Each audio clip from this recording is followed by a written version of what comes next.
What really forced Chicago's blockbuster Barbie Night to collapse into a fever-fueled takeover even before the opening tip? In the ensuing 93-78 smackdown, Indiana's sixth win in 7 clashes, Caitlin Clark electrified the crowd from the sideline, while Angel Reese vanished from the lineup amid whispers of a hush-hush disciplinary snag. Barbie Night was supposed to be Chicago's cinematic sequel. Bigger venue, brighter sponsors, pink jerseys sprinkled like cotton candy across the United Center mezzanine. The partnership deck between the Sky and Mattel bragged about the first team in women's sports to launch a Barbie game day trademark.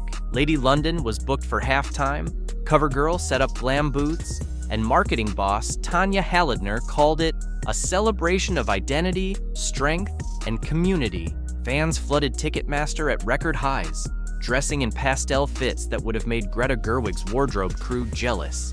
Yet an hour before tip-off, a memo hit local beat reporters. Reese, DNP, back soreness. A collective gasp fluttered through Section 110, but MCs cranked Dua Lipa's Dance the Night loud enough to drown doubts. It gets worse. Insiders murmured that Reese sat one technical away from an automatic suspension, an unspoken risk management move that made back soreness the convenient public veil. One front office staffer was overheard telling a colleague, "We can't sell Barbie Night if Barbie gets auto-benched mid-game," while the Sky's avatar posed on the sideline in a Dior baby pink tee and faux fur shrug. Caitlin Clark meandered through the lower bowl wearing a Navy Fever hoodie and a discreet hip wrap. Security attempted shepherd duty, but she politely brushed them aside, looping through 2/3 of the arena to sign programs, shoes, and a neon pink ukulele. Local reporters counted 214 autographs in 31 minutes, longer than the average NBA warm-up. Even with 0 minutes logged, Clark's cheers out-decibeled Chicago's first bucket. A 10-year-old cried when her Sharpie ran out, and Clark borrowed a ball boy's marker without breaking stride. ESPN color commentator LaChina Robinson quipped, "She's leading the league in usage percentage from the tunnel." Angel Reese's absence wasn't the only ghost on the game sheet. Scouts noticed pre-game that Chicago kept additional security seated near the scorer's table, allegedly on standby should any technical altercations bubble over. Unpublished league memos circulate that the W considered fining teams for theme night negligence if star players are marketed but cannot perform. That policy hasn't passed, but 2GMS texted real possibility to the athletic reporter who floated it. Sources close to Reese insist her back flare-ups are legitimate, an MRI scheduled just in case. Yet off-record chatter pinpoints her 7th technical 3 nights earlier against Minnesota, where she slammed the ball and muttered something unprintable. If a ref merely interpreted another side-eye as contempt, Reese's 1-game ban would trigger automatically and cost a full game check. The Fever locker room caught wind mid-afternoon. One veteran told Indy Star, "We prepped for her, but let's be real, tech trouble ain't new." That quote never made the final story, but teammates repeated it in jest, tagging it #TechTrouble on Insta stories. Clark's autograph caravan wasn't just fan service. It was tactical psychology. Fever staffers later admitted they encouraged her to own the building. Every flashbulb redirecting toward Clark chipped at the Sky's home court aura. By tip-off, chants of "Let's go Indy" ricocheted off the rafters as if Gainbridge Fieldhouse had been teleported onto Madison Avenue. One anecdote sums it up. A young girl in a full Reese Barbie kit waved a Sharpie at Clark, then told local ABC, "I'm Team Caitlin now. She talked to me." That clip amassed 4.2 million TikTok views by sunrise. Chicago's social crew quietly changed the caption of its Barbie Night highlight reel from "A Night to Remember" to "Thank you #Skytown." Damage control never sounded so subdued. With the marketing giants distracted, Kelsey Mitchell walked onto a 94x50 canvas and dripped neon onto every inch. First 2 triples on consecutive possessions, a stutter step into a pull-up at the elbow, then a heat check from the UC logo. By halftime, 20 points. By the 3rd TV timeout, 30. she finished on 35-7-6, swiping a steal for good measure. Off-season footage revealed Mitchell running ladder drills normally used for wide receivers, tightrope footwork that sharpened her separation. Assistant coach Pokey Chatman privately dubbed it NFL hips, and the phrase has stuck. Chicago's perimeter defenders looked a half-beat slow all night, lunging at shot fakes that never came, then spinning as Mitchell fizzed past. One play crystallized the mismatch. Mitchell jab-stepped, froze two defenders, and rainbowed a 27-footer over an outstretched hand. As the net snapped, she turned to the sideline and mouthed, "Still think it's a rivalry?" That lip-read clip now headlines Fever TikTok. Rookie Michaela Timpson, the 19th pick, has flown mostly under radar behind bigger names. But minutes into Q2, she pinged a pin-down screen, caught lopside, and cranked a two-hand flush rare in the women's game. She tallied 14 on 6 of 8, plus a steal deflected into the courtside Gatorade cooler, earning a raucous bench mob. Post-game, Mitchell called her the ultimate pro. Shows up, no drama, all bounce. Coach Stephanie White reinforced that Timpson's energy changes practices more than box scores reveal. Then came Chloe Bibby, Australian sharpshooter inked to a 7-day hardship deal barely 48 hours earlier. Subbed at 3:14 of the second, she splashed her first triple 8 seconds later, then another from NBA range after a cross-court skip. She finished with 8 points in 10 minutes, stretching Chicago's defense like taffy. A Fever Ops staffer joked, "She's on the 7-day Amazon Prime plan." Arrived early, instant impact. Aaliyah Boston didn't bother with gaudy totals. She curated the game like a maestro. 14 points, 11 boards, 6 dimes, 2 steals, 2 blocks. One possession, she swatted Camila Cardoso at the rim, outran her the other way, then delivered a no-look bounce pass to Timpson for a lay-in. That sequence hit SportsCenter at number 3. Boston's court mapping is so advanced that coaches trust her to quarterback defensive rotations.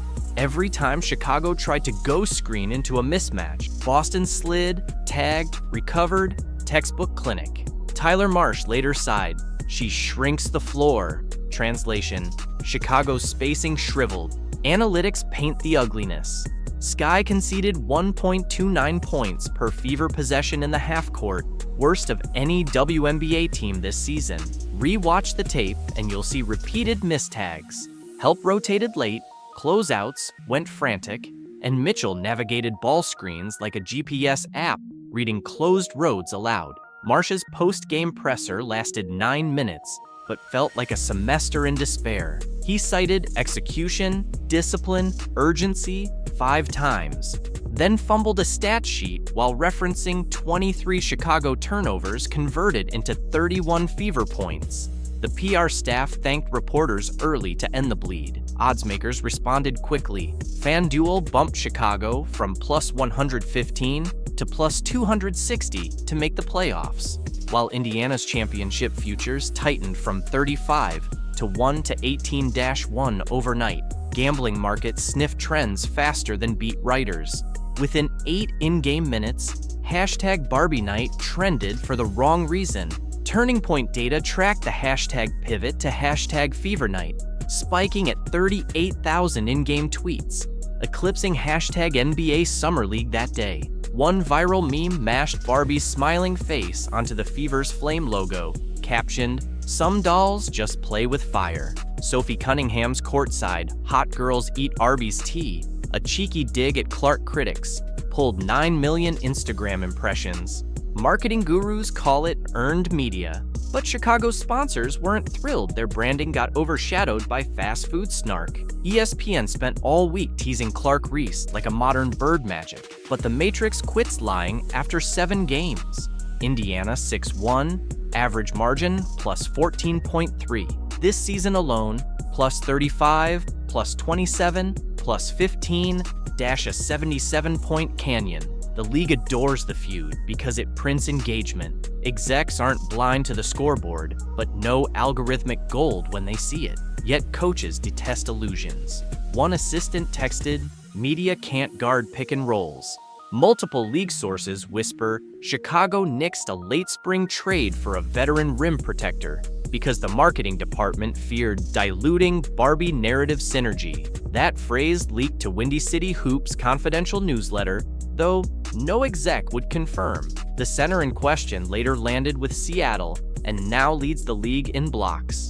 Meanwhile, Indiana quietly extended Kelsey Mitchell 2 more seasons at a team-friendly figure, an agreement accelerated by her willingness to mentor Timpson and future first-rounders. Opposing GMs frame it as a heist. The Fever see stable core. Barbie Night 2 sold 19,607 tickets, a franchise single-game revenue record. Corporate sponsors shelled out a premium for LED ribbon time, yet ROI wobbles when the home team hosts a visiting celebration, fans leaving early funnel concessions into losses, not profit. 42% of those scanned out after Q3 wore Fever apparel, according to internal Wi-Fi pings analyzed by Front Office Sports. The Fever front office loves these UC rentals.